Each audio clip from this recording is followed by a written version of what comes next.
Salut, moi c'est Reg, j'ai 23 ans, je ride pour Empire. Aujourd'hui, on va faire un trick tip, ça va être le lip slide. Truc quand même assez basic, un peu comme le board slide. C'est important d'être à l'aise avec ces trucs-là en premier.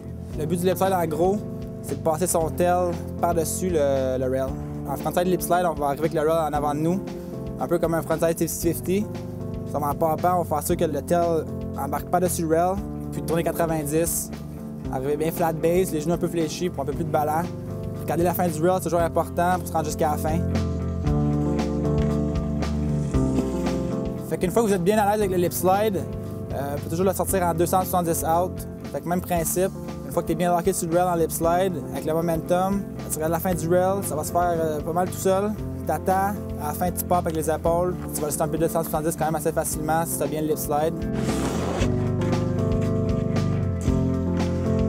Le backlip, un peu le même principe, sauf que tu vas le rail derrière toi. Fait que tu vas popper comme tu ferais un backside 50-50. Puis avec tes épaules, tu vas amener ton board à 90 sur le rail. Regarde au-dessus de ton épaule, tu vas s'aller jusqu'au bout. Tu le ramènes en regular, sinon tu peux aller toujours tout fakey.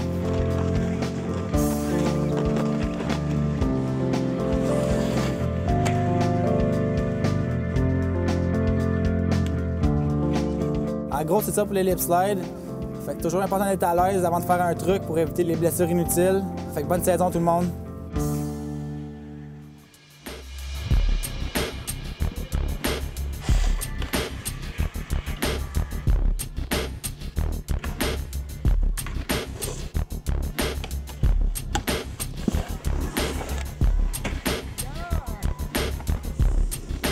Éric Lamotte, te rappelles-tu des circonstances dans lesquelles tu es rentré dans l'équipe Empire? Je te dirais que c'est pendant l'année passée, j'ai eu la chance de faire le Rail Jam au Shakedown. Je pense que c'est là que j'ai approché Brandon. J'ai donné mon footage cette année après avoir cool it. J'avais un full part là-dedans. Ça a pas mal aidé.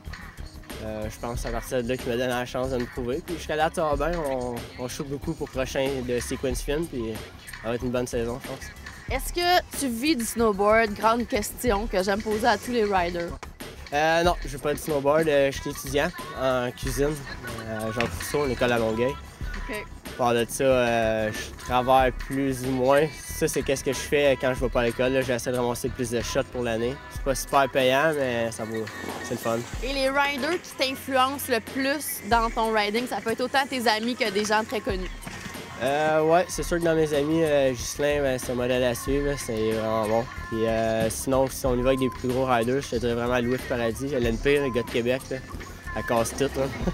Et justement, si on parle de LNP, est-ce qu'il y a un lien à faire avec les pantalons serrés? Non, je pense pas. Je pense pas que ça vient nécessairement de LNP. Ça fait un bout, là, mais... Mais d'où ça vient? Parle-nous de l'historique des pantalons serrés, parce que vraiment, toi, tu représentes comme le gars parfait qui arbore le look, les tight pants, comme on dit. D'où ça vient? En gros, c'est avant, j'avais un look-up avec Section qui était complètement le contraire. Puis je allais pour un autre shop, puis j'ai comme eu un défi qui m'ont refilé un suit, je pense que c'était un Mission 6, qui était vraiment en tête. Puis ils me l'ont donné en échange que je portais ça, puis ça a resté. Hein.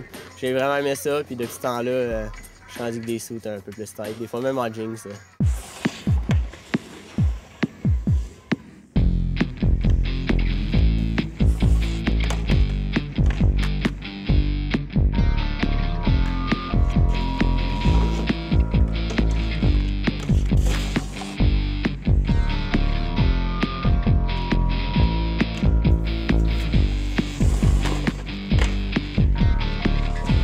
Greg, d'où viens-tu?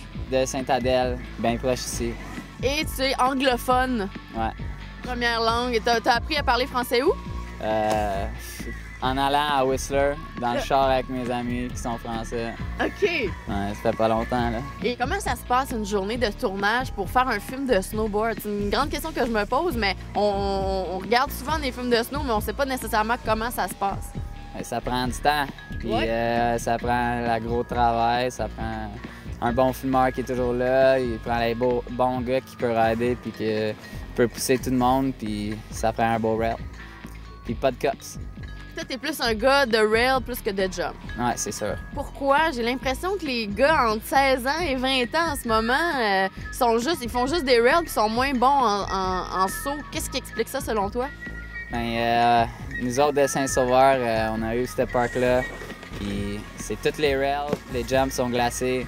Fait que personne ne fait des jumps, fait des rails, à part les fous pendant la journée.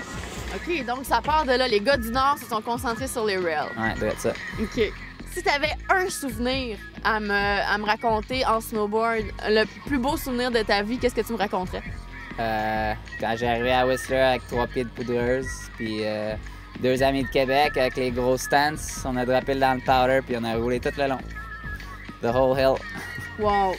Et qu'est-ce que tu vises au tout début de ta carrière en snowboard, si on veut? Qu'est-ce que tu vises comme but? Juste de me pousser, have fun, aller dans les compés, puis filmer, prendre des photos le plus que possible.